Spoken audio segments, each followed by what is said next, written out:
கர்த்தருடைய பரிசுத்தமான நாம மகிமைப்படுவதாக. ஆசீர்வாதமான ஒரு நல்ல காலவெளியிலையும் கர்த்தருடைய வார்த்தையினால் உங்களை சந்திப்பதில் மிகுந்த சந்தோஷம். கிருபையாய் கர்த்தர் தந்த நாளுக்காக கர்த்தருக்கு நன்றி சொல்லுவோம். இந்த நாளிலேயும் கிறிஸ்துவின் சிலுவையை குறித்து நாம் தியானித்து வருகிறோம்.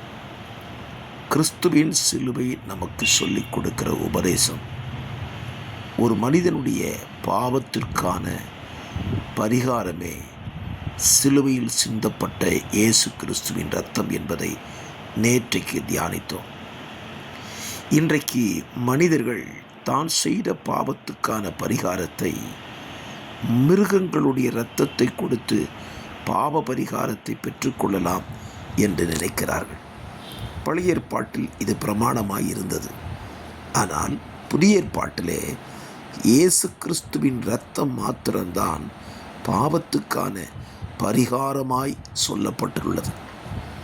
என்னுடைய வார்த்தையை கேட்டுக்கொண்டிருக்கிற அருமையான கர்த்தருடைய பிள்ளைகளே, இயேசு கிறிஸ்துவின் இரத்தம் சகல பாவங்களையும் நீக்கி நம்மை சுத்திகரிக்கும் பொழுது நமக்குள் ஏற்படுகிற ஒரு மாற்றம் என்ன என்றால், பரிசுத்த வாழ்க்கை நமக்குள்ளே ஏற்படுகிறது. ஏன் நாம் பாவத்தை நம்மை விட்டு அவர் கழுவும் போது நம்மை ஏன் பரிசுத்தமானாய் மாற்றுகிறார் என்றால், நம்மை மாற்றுகிறவர் பரிசுத்தம் உள்ள தேவன்.